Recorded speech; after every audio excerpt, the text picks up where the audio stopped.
Hello, everyone. My name is Lin Huynh. I am the founder and host of Fame to Fame.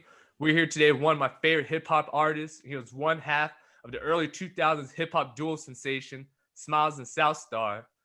Please help me welcome Rob Southstar Campman. How you doing today, Rob? Good, Lynn. How you doing, man? Appreciate you for having me, man. Absolutely, man. It's a blessing. It's crazy to think I'm even talking to you right now because like right before we just hopped on, I was telling you back in middle school, man, my boy T Time Terrell, my girl Shawnee, we did you and Smiles and South Star tell me at our talent show, and we had that place rocking. That's So dope, man. I know when all my friends and families take a look at this, they'll definitely remember this, and hopefully they enjoy as much as I do. And look forward to hearing your story and sharing some of your advice that you have for people trying to follow your footsteps. Man, appreciate it, man. That's love, bro. Damn, That's talent shows, man. That's love, man. I wish I could have been there to see that. Yeah, I mean, honestly, he probably wasn't as good as you guys were, of course, but we thought we were the flyest things out there during the time. Oh, I'm sure y'all did a good job, man. I appreciate it. I appreciate it. So, man, just like jumping into it, before Smiles and Southstar, who was Southstar, and like, how'd you get into the industry? I mean, I just always grew up loving hip hop, like just listening to music, like in high school, or even like in even early high school, middle school, I just kind of like fell in love with the music. I grew up in LA, Okay. kind of during the whole, NWA, Eazy-E, Dr. Dre days. And then I moved to Jersey when I was 12, and I happened to be in Jersey early 90s, like 92, 93, and you're talking, Biggie, Nas, and all, when New York started really getting going. So Right. I was just around it, man, and I loved the music. And in high school when I moved to Orlando in 95. And any of my friends in high school tell you, man, I used to be the hip hop kid in school that had all the music, and I would literally sit there and write out the lyrics to songs, and that was kind of my way of learning the songs. Mm-hmm. But what I also started learning doing that is how songs are put together, structure, 16 bars, 8-bar hooks, kind of the old school way, Right. right? And I didn't realize I was doing that at the time. It just so happened that's what I writing out the lyrics and learning it. I kind of started learning that part.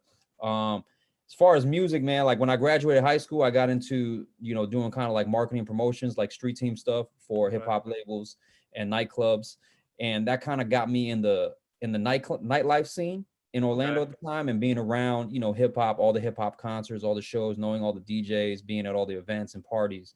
And a friend of mine was actually rapping. He was actually trying to rap, and we just happened to be one day just sitting around the house, and I was like, he was like writing a verse to like a beat. Back then you had the tape deck. You just play the beat, or off a tape, and sometimes you Right. might even cover the tape and record over it. Like back old school way, right? So he was just writing writing raps at the house, and I was like, well, shit, let me write something, and that's kind of how I got into rapping, man. Like Okay. honestly, like I just wrote something, and I would just spit it with my friend, and he was actually way better than I was. And it happened like one of the nights that, one of the nightclubs that we were at, they were doing a competition, Okay. and they were giving away like, I think like $100. Back then it was a lot of money. Yeah, What I'm for saying? sure. Hey, I'll So take any money. yeah, man, back then $100, I was like, woo, yeah, I'll take that, man. Right. And he wanted to do it, but he was like, yo, you should do it with me. And I was like, all right, cool, whatever. So I just ended up doing it with him, and we ended up winning. And everybody's like, I didn't know you rap. I was like, well, me neither, because I kind of just did this just for the hell of it. Right. And Right. that's kind of how I got into it, man. And from there on, I just started writing raps, and like kind of like getting into ciphers around the club, and that's kind of how I started meeting other artists, and doing shows, and then that's kind of really like my introduction to hip hop, man. Like as far as an artist, you know what I mean? That's awesome, man. Can you talk about? So I actually didn't know you grew up in LA and then Hmm. moved to Orlando. But how was like the scene in Orlando, and like how's it now?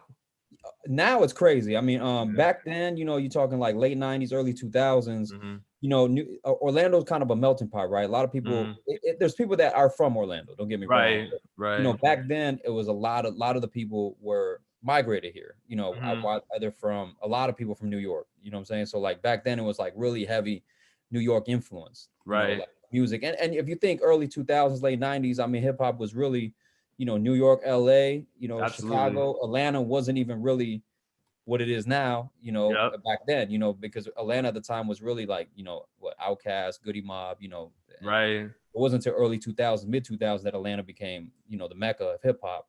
and Southern music really started taking over. So back then it was very heavy, New York influence. You go into clubs, like DJs would be like, "Where Brooklyn at? Where Queens at?" And we in Right. Orlando, you know what I'm saying? But it was just Right. a lot of Right. New Yorkers out here. And it was like when you go out at night, it was, one spot to go to.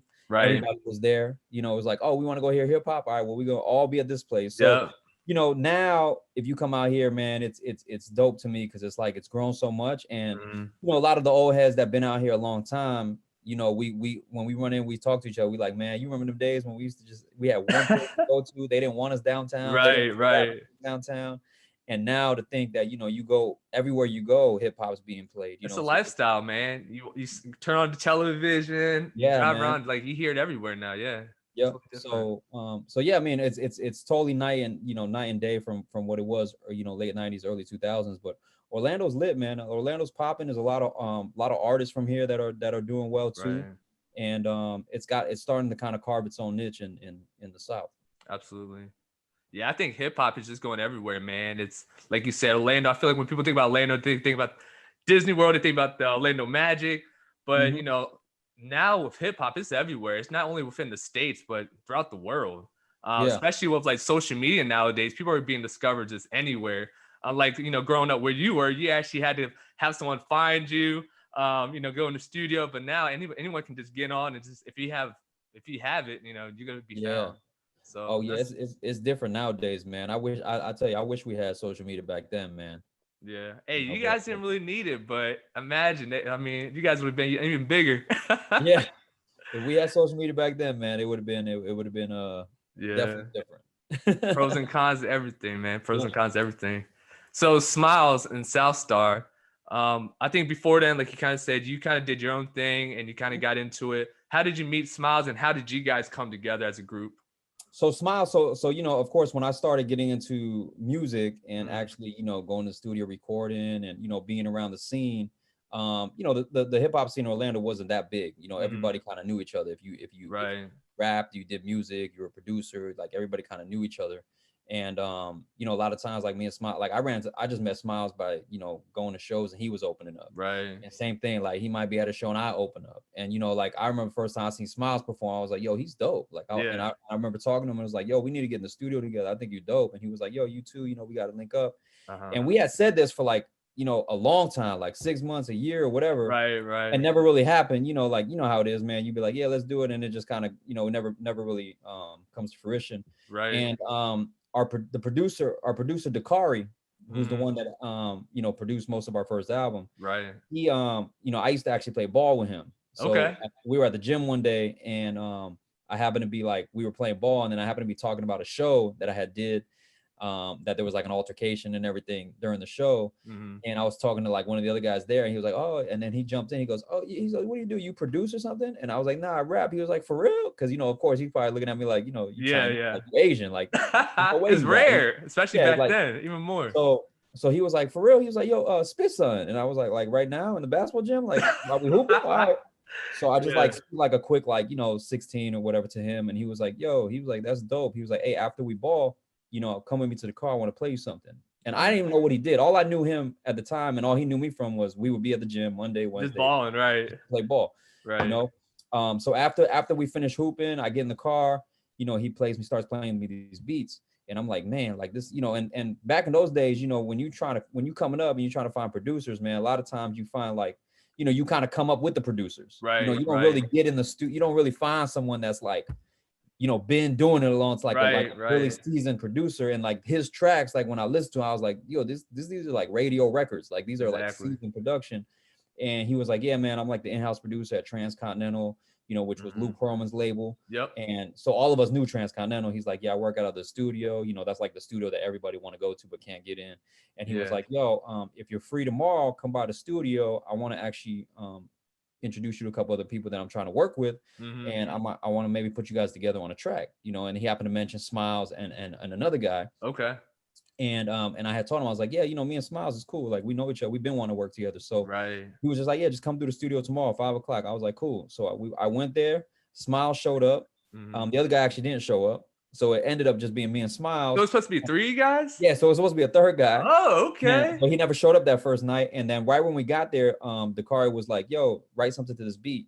And we was like, all right. So we just like, whatever. And then he went in another room and started making another track. And then we did that song really quick. And he came back, was like, man, that shit's dope. He's like, hey, look at this track I just did. I write something to this. So that's just kind of how it started. You know, like it really started on like I said, one day, it was supposed to be 3 of us. 2 of us showed up. And we did 2 songs that day. He told us come back next day. We did 2 songs that day.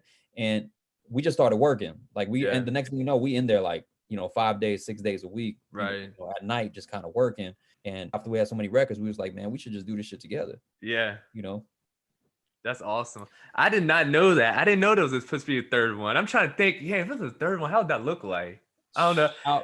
Man, hey, the running joke what would the name have been though? Did you guys have a name in mind? Nah, I mean, honestly, it was like because we didn't even. It wasn't even like we were thinking like we doing a group or anything. We were just like, well, let's just work. Okay. Like we in Transcon, like multi-million-dollar studio. I ain't never been in no studio like this, And I mean, you talking? We in the studio. We got guys that if we want something from the store, they'll run to the store to get it for us. There's a chef cooking in the kitchen. Like we like, yo, we made it. Like what's going on here? Right. So we was just really just doing records, not even thinking of what it would become. Yeah. But yeah, it ends up being like the long running joke because I was like, man, like, imagine if like that third person, he could have been like and or something, you know what I'm saying? Like it's like the running joke, right? But then I tell people the story to also let them know that, sometimes, man, like that opportunity only comes around once. Yeah. And that's true. Unfortunately, for that person, like he ended up not taking part in, he's probably looking back like, damn, I jacked up that day. So things happen the way they happen for a reason, and it all worked out. No, that's amazing, man. I mean, what you kind of hit on is I kind of remind myself that is like when you meet someone, you never know when your paths gonna cross again or how that's gonna, your relationship's gonna build upon. So when I meet someone, I always try to be a genuine person. I try to help people out as much as I can because one day I might need that person to help me out with something and vice versa. And that's just who I am as a person. So you just kind of elaborate that. You just never know how people's paths just come together. So you and Smile, you guys knew each other. You're playing ball with a producer and it just kind of clicks together. So you just never know. So it's always good just to network. It's a huge thing. Yeah, man. It literally just happened like super random, man. And the next thing you know, we in the studio like every night. And that's dope. We all of a sudden got a production deal, and then it's like, all right, we want to work this record, and it's like, it just happened quick, like within 3-4 months. So during that time span, I'm assuming that's when you guys did Tell Me, which was just a banger. Until this day, I still listen to it. What all went to that song? Like, how did that writing come about to producing? Did you guys think it was gonna be as big as it was? The crazy thing is I tell people, Tell Me was one of like the last songs we recorded for the album. Nasty came in, brought the beat to Dakari. Dakari's like, yo, come in, and he was like, he played it for her. He goes, yo, just write to this, just like any other record. And we're like, all right, cool. Like the beat's dope, whatever. He had the hook. I was like, oh, okay, cool. It's a girl song. That's cool. And girl songs, like for me and Smilez, is like we could knock those out like nothing at the time because we were just always right. Like it was pretty much like our niche, right? But it wasn't nothing special that went into it. It wasn't like we walked in and was like, yo, this is a smash. This is gonna be the one. Right. We just recorded the record, and it just and that's why I tell people like that are artists, man. Like a lot of times people go in there and be like, oh man, this is the one, this is a hit. I'm gonna make a hit tonight. And it's like that, it don't happen like that. Right. You know what I'm saying? Like it really just, you go in, you write a record and it just happens to be the hit. Right. And we knew it was a dope record. We knew it was a special record, obviously, once it was done. And we was like, yo, I was like, man, this is a pretty, like the vibe of it, this is a really good record. Yeah. Did we think that it would do what it did? Nah, not at all. Because first of all, I'm an Asian rapper. That was never, I never thought that would ever happen. And then 2, we from Orlando, Florida. You know what I mean? Yeah. Like imagine like 2 rappers from Orlando, Florida. Yeah, all the odds against you guys, right? Yeah, like it was like, okay, well, we'll see what happens, and it just, it just happened that it took off the way it did, and definitely blessed for it, man. But it was it's crazy because it's like this, I wish I had a better story behind how the record came about. Like, oh, we was in the studio one night and but it was literally like one of the last, I would say 2 or 3 songs we did for the album.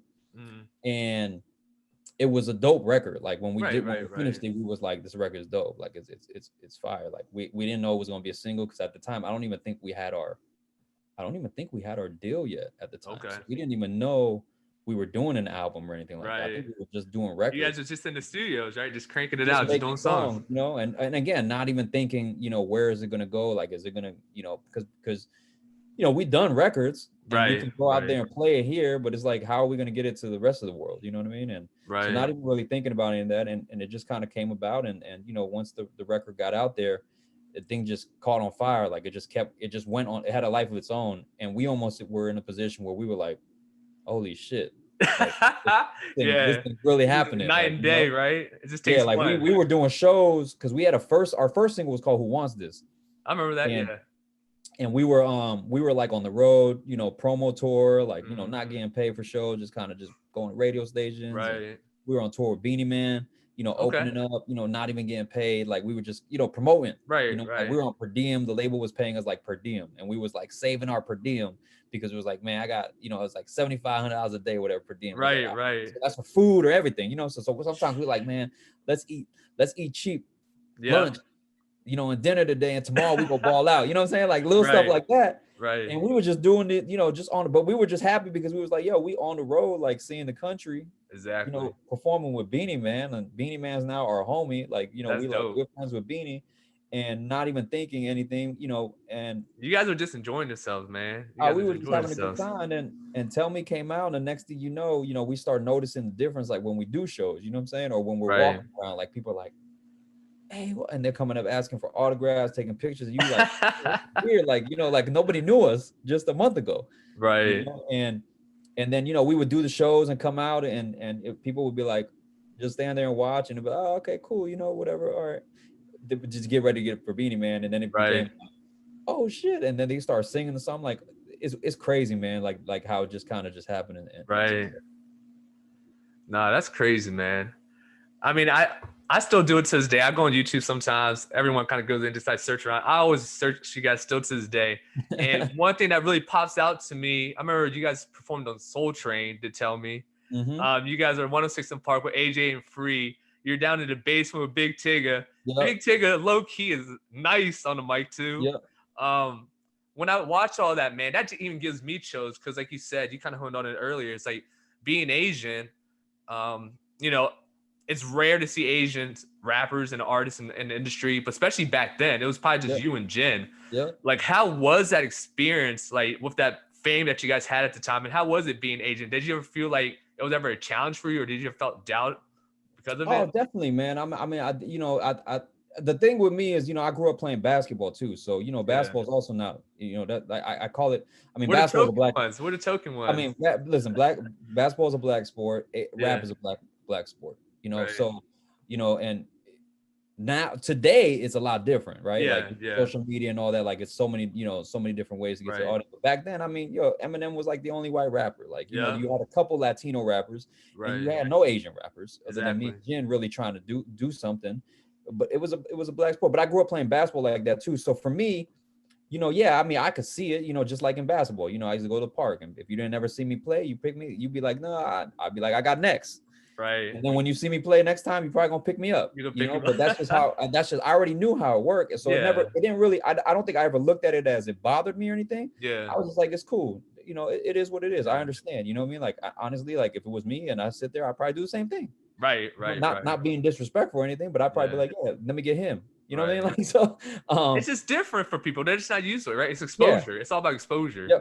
So I mean, it was definitely, you know, there's definitely some challenges, hurdles. I think, you know, just all in all, I mean, you know, me being Asian, you know, us being from Orlando, and kind of, you know, to a lot of people's eyes, like, you know, if you're from New York or LA, you never heard of us. You're like, well, where the hell y'all came from? Y'all came out of nowhere, you know, and at the time, like, they had a stranglehold on the game. So it was like, if you weren't in New York grinding your way through the scene, or in LA grinding your way through the scene, they kind of look at you like how'd you get in here, and why are you in here? So it was definitely some challenges to it, but you know, and it never really, I never looked at it like it bothered me or anything. I just kind of was like, yo, I'm just doing my thing, man. Like, that's dope. You're an empire, man. You're a legend to me and to many people, man. No, it's dope. I've never been the type to like look at, it doesn't, my thing is like, if you're good at something, you're good at it. It doesn't matter what race you are, what religion you are. Yeah. But even for me, when I moved up to like, where I'm from, it's a smaller town. I was the only guy that played sports, token Asian guy. Yep. There's not many Chinese restaurants. So it was very different. So when people came to my house and saw what I did, it was just really different from them. I never took it the wrong way. It's just about just educate them. I think that's Yeah. what a lot of the world needs, is exposure and education. But then when I moved to like Northern Virginia, it is just, I'm just a normal Asian guy up here now. Yeah. And so I definitely hear you on that. But that was cool thing seeing you, crazy man. is, in Orlando is not like there's an Asian, population here, but it's not big here. Yeah. So even being in Orlando, like for me, I wasn't around a lot of Asian people. Right. Like I only had a couple probably Asian friends. That's how I was growing like up too. That played basketball, that listened to hip hop, that were like me, right? Right. So even as I started traveling and getting out there, like it was really dope for me to go to like VA or go to like New York or go to LA or the Bay Area or some of these towns that are heavy Asian American communities, and seeing that, I'm like, yo, there's other kids like me. Yeah, exactly. That's how I felt when I moved up here. Yeah, and it was dope. Like I was like, oh man, that's dope, and they would all be like, yo man, like, yo, it's so dope, appreciate you like putting us on, like, and I'm like, I never really thought about it like that until people would come up to me and tell me that, and I'm like, yo, because for me it was like I just never looked at it as me being an Asian rapper. You know what I mean? I was just like, yo, I'm an artist. Like I do music. Like, I'm doing my thing. This is what I enjoy doing. Yeah. Yeah. I just think now, back then especially, there wasn't like social media where things were more exposure. Everything people just thought of Asian people was what they saw on television or movies. Yeah. So when you meet someone like you that's in the industry, it's just totally different. So I remember seeing you, man. I was happy. I never doubted the Asian race because I was like, I'm Asian, but for other people, they need to see people like you that's actually doing it. And that's why I was like, I got to go on the talent show and do this. I was like, I told my boy, I'm going to be the Asian guy. Of course, you're going to be that black guy. We're going to kill it. So that was cool, man. That's dope. How did Smilez Southstar, how did that name come about? Like, were you known as Southstar before y'all linked up? Nah, so crazy thing, when I first started rapping, my original rap name was North Star. Okay. It was the brightest star in the sky. That was kind of like my concept. I'm the brightest star out of many, right?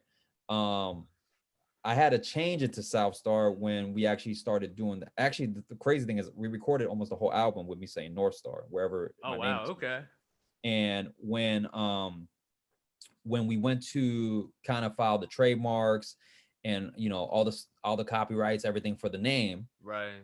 There was another artist, music artist that was actually affiliated with Wu-Tang that used the name North Star. Okay. So we weren't able to trademark or copyright it. They, my management and everyone said, I was like, oh man, I don't want to change my name, man. I've had this name for like, this was the name I used. Yeah. It's like changing the basketball number. Yeah, everybody knows me as North Star. Yeah, right? They were like, listen, man, they were like, yo, just change it. You're from the South anyway, Star of the South. I was like, yeah, that's cool. And we can trademark it and use it for, merch or anything, logos, all that stuff, and we can copyright everything. So that's how I ended up actually being Southstar. Okay. Smilez went by Smilez though. Smilez that was his stage name before. And as far as name, it was just kind of like, they were like, yo, we're just call y'all Smilez. Because we were like, are we gonna have a group name? Because most people no, we're just gonna call y'all Smilez Southstar. And I was like, it goes well. I think things happen for a reason. No offense, but I think Smilez and Southstar goes together more than Smilez and North Star. No, so for sure. For sure. I mean, and it worked out. So, and I actually had to go back into the studio and re-record and punch. Oh, that's crazy. I said North Star on the album, I had to say Southstar. Okay.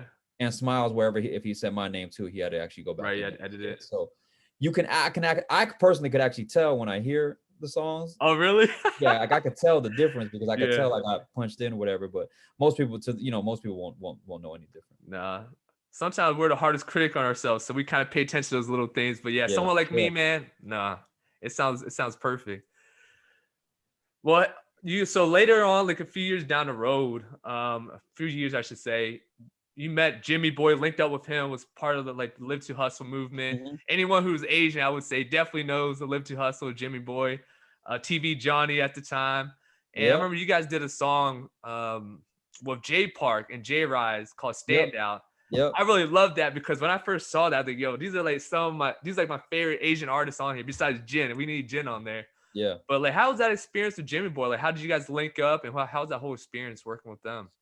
So Jimmy I actually met. He came out here in Orlando like early 2000 to do a show. He was real, he's from Houston, so he was cool with like Okay. Paul Wall and all them. And Yep. Paul Wall had a show out here, and Jimmy came with Paul Wall to actually open up for him, you know.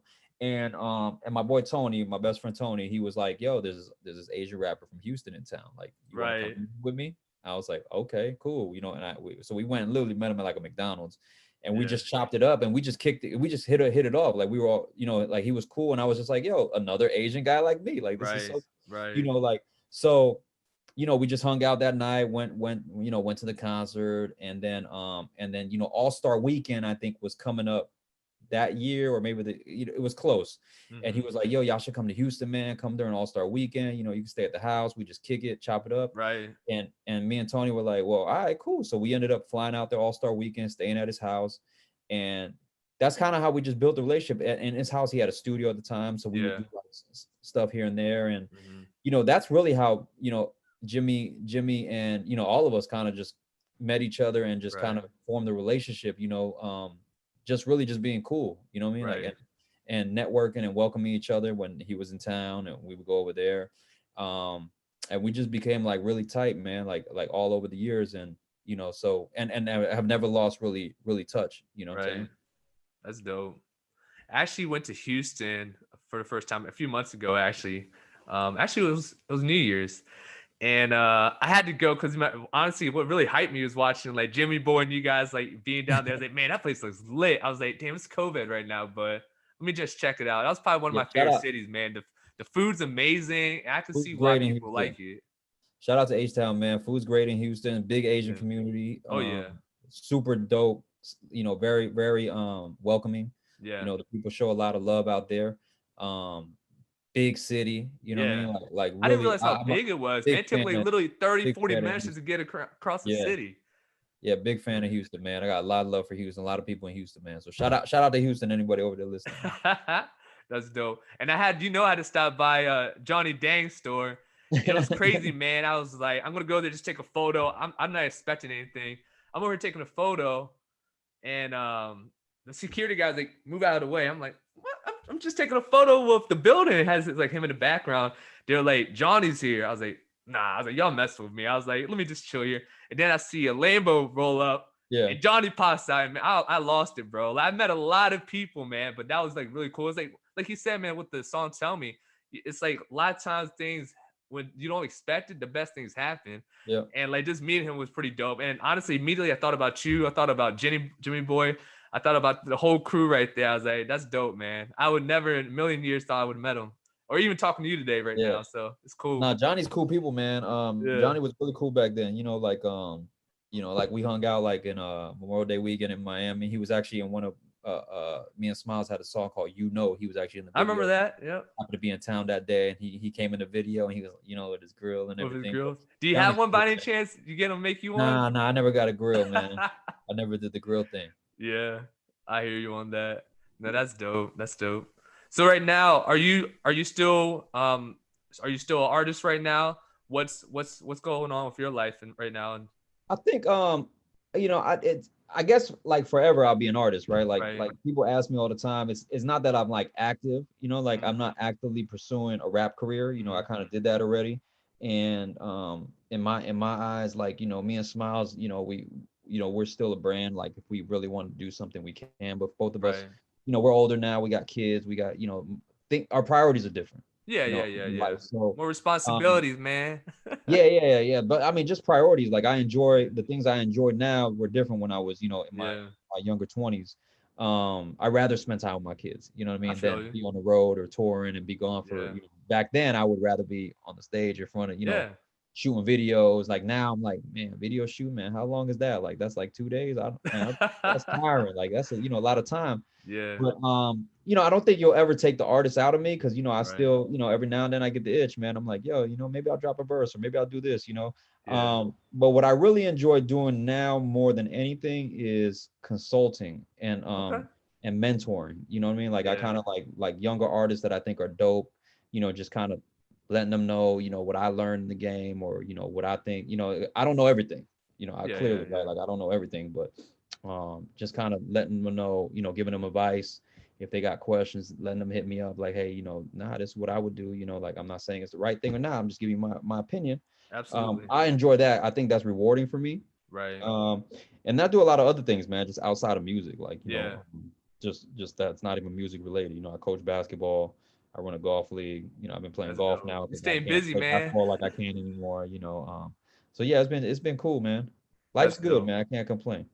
I hear you on that. I hear you on that. No, that's the big reason why I put this platform together is a lot of folks I spoke with in the past was more sports related, but I need to mix it up, and you're the first person that came to mind. So you kind of talk about mentoring others, and like you said, no one says this is the right way of doing it, but you've been through a lot of different experiences in your career. So I think you probably provide probably one of the best advice anybody can get from. So from your perspective, like someone who's new to the industry, like what advice would you share with that individual? You know, the first thing I've always told people, and because they used to ask us this question like almost every radio interview back in like Yeah, early 2000s too, is I right, always tell everybody, I was like, look, man, you gotta love it.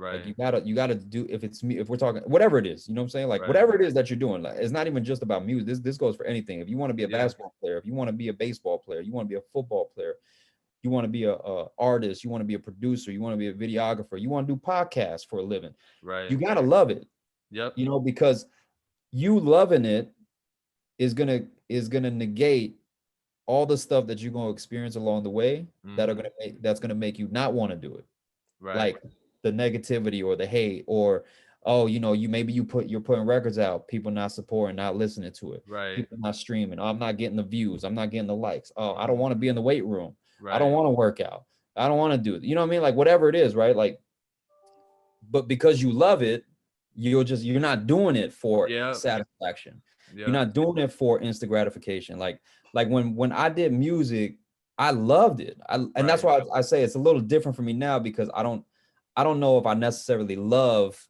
being in the studio Right. Right. Right. 10 Right. hours a day, you Right. know, 12 hours a day. You know, I don't know if I necessarily love that. What I Right. love, I love spending time with my kids 12 hours a day. You know, I Right. can do that all day. Where back then I loved it. It was like the studio. Cool, I'm there all night. Fine. I Right. don't even know where the song's going. I don't care where the song's going. You know, I don't know because I just Right. enjoyed it. I loved it. It was something I really loved to do. It's just like I tell, you know, kids that I coach basketball, like you gotta really love this game, man. Like, you Yeah. know, because it's gonna be challenges, it's gonna be people, everything's against you Exactly. You to need make it in this something game. that keeps you grounded, keeps you going. Yeah. But love it, you know, and because that will make you do all the things that you might not want to do because you love Right. it. So that's the first and foremost advice is I I can like give that. Yep. somebody is, man, you gotta love what you do. So you know, don't do it for the instant gratification. Don't do it Right. for famous. Don't do it for the popularity. Don't do it for the money. Right. Right. Music money is not tomorrow. Like it's you Yeah. might be doing this thing you might be going broke for the next 5, 6, 7 years, and then you get Right. it. You know what I mean, so you got to really love it to be able to stick through all of that Hmm. and keep doing it. That's my number one advice, man. Other than that, Absolutely. then it's really just learning the game. It's Right. as with anything, you know, it's business, right? Like you got to understand how to maneuver in it. You got to, like figure out yourself, you know, as from an artist standpoint, figure out who Mhm. you are as an artist. What's your brand, Right. you know? And then once you know what your brand is, where's the audience for that? You know, Hmm. how do you connect? Nowadays, you have all these platforms to connect. So Yep. you got to figure out how to connect to the people. And sometimes you got to go there. Maybe it's, you know, on the internet. You know, a lot of people get caught up in just stuck in their own little circle. Yeah. You know, I call it like their bubble. You know, Yep. one thing I tell my artists, I'm like, man, listen, man, the one thing we have to learn to get out of is your bubble. Like, and Yeah. that's the curse of social media, right? Right. Like, social media can connect you with so many people, but a lot of times, like, you know, like I ask people like, yo, where do you get your news from? Hmm. I get it from Instagram. Oh, okay, but your news on Instagram or Facebook is just catered to what Exactly. That your audience. circle Yeah. watches. So Right. you might not even know this is going on over here and this is going on over here because your Absolutely. little bubble has Right. you trapped and small-minded thinking that your bubble is the whole world. Right. It's not the whole world, and get out of that and learn that, yeah, when you go overseas, it's a whole different Yep. lifestyle. You know, you go to Asia, it's a whole different lifestyle. Europe is totally different, you know, like, Right. and You have to know that. Even let's make it smaller. United States, like if you're in the Mhm. South, it's different than New York, LA, Yep. Houston, Yep. the West. Like it's just different. Like, It is. and if you really, I think that's important is don't get trapped in that social media bubble, because sometimes, man, people just get caught up in their own little thing and they think that that's everything that's going on, Yeah. and it's not.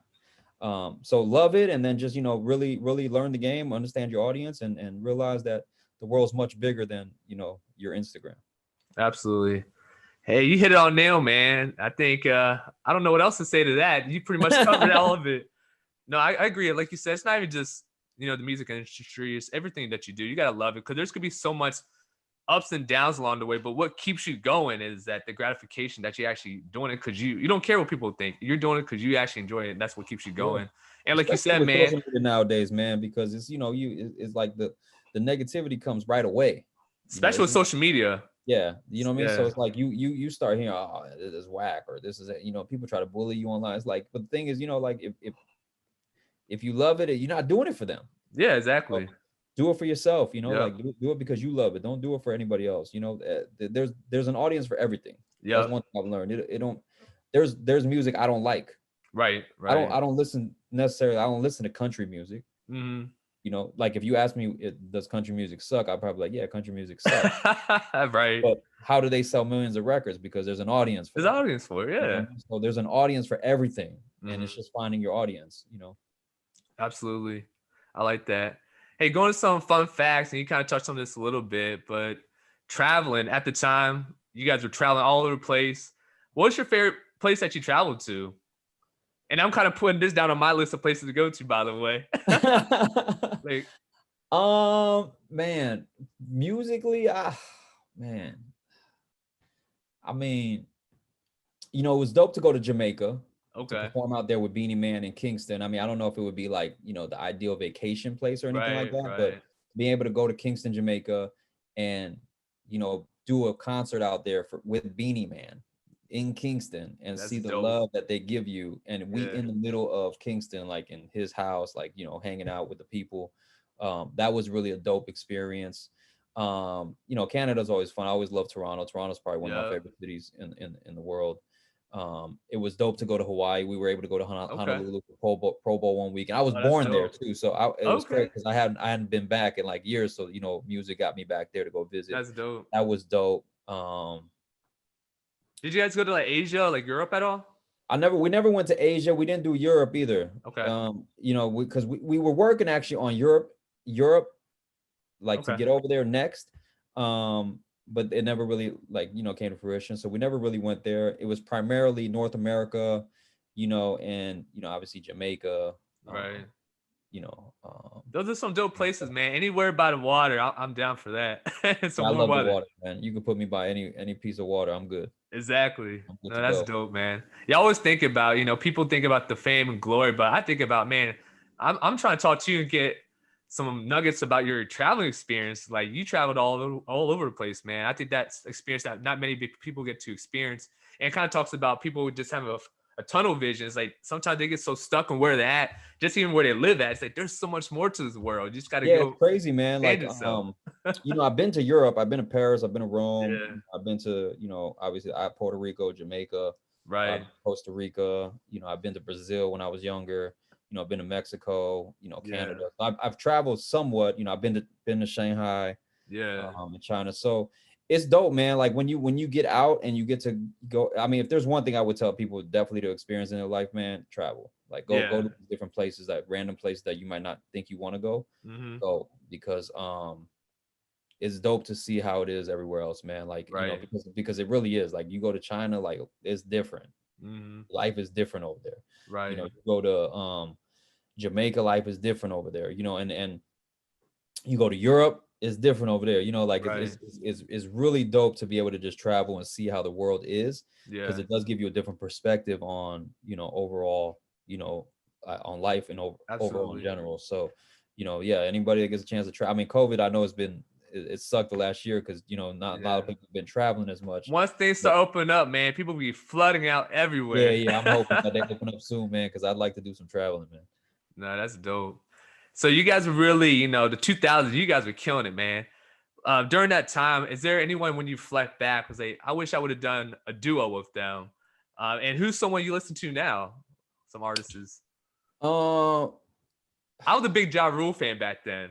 Ja yeah. Rule, I mean, Ashanti, J Lo, listen, G Unit. Ashanti was dope. They kind of stole our record, but it's all Which good. one? The Mesmerized record was kind of the same as the Tell Me record. They kind of heard us at pop radio. Okay. But Ja Rule was dope. Like I listened to his stuff. Like he was a really dope artist at the time.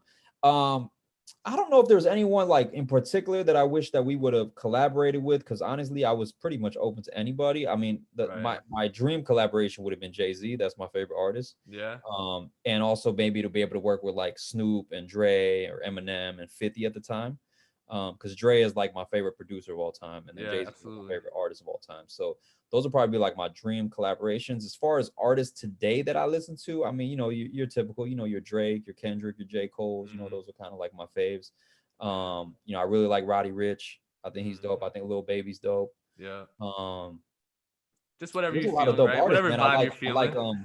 I like Jack Harlow. I think Jack Harlow's dope. Yeah.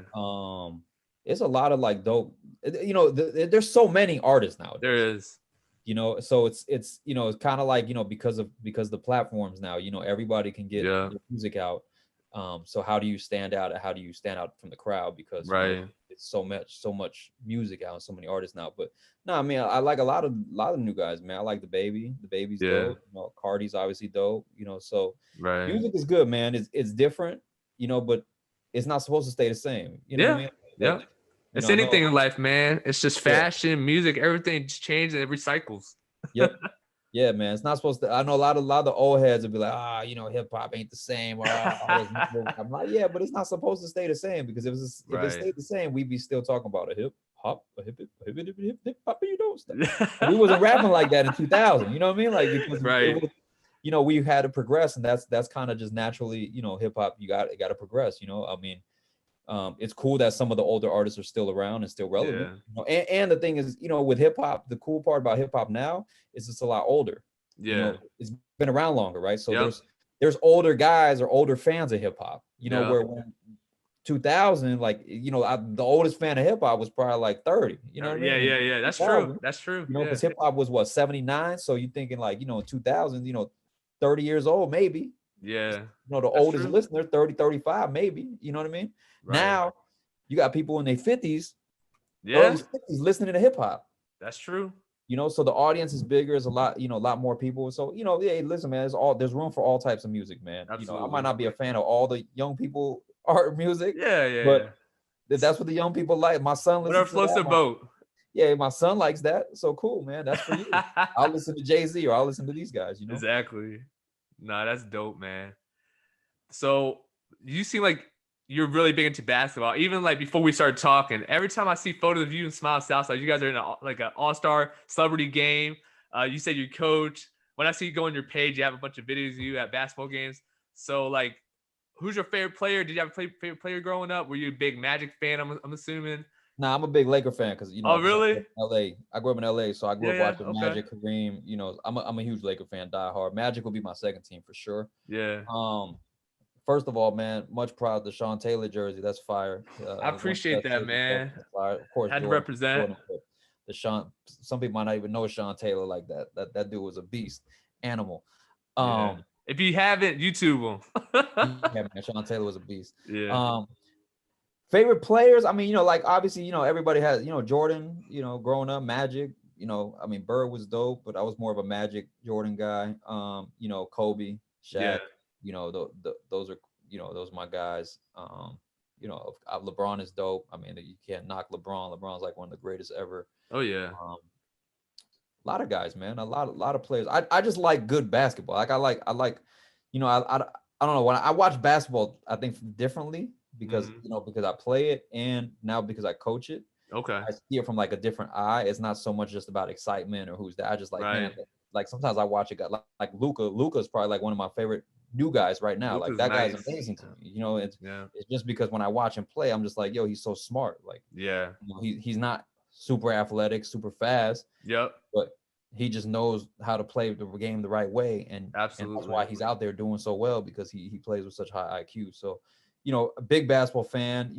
big football fan. I became more of a football fan when I lived in Jacksonville for 8 years. Okay. So, in Jacksonville, every football season, Sundays, man, it's only the Jaguars. You know what I mean? It's like that's what Okay. we do.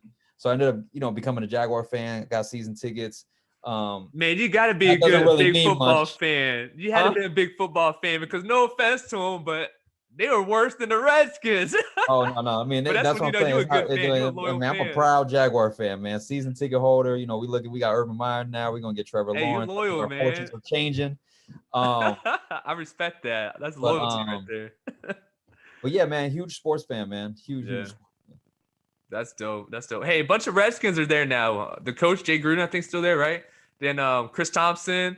There's a few guys from the Redskins that came over to Jacksonville, so that's dope. You guys have like hot tubs in the We need stadium. them all. We need them all. Send Need them them. all our way, man. We need them.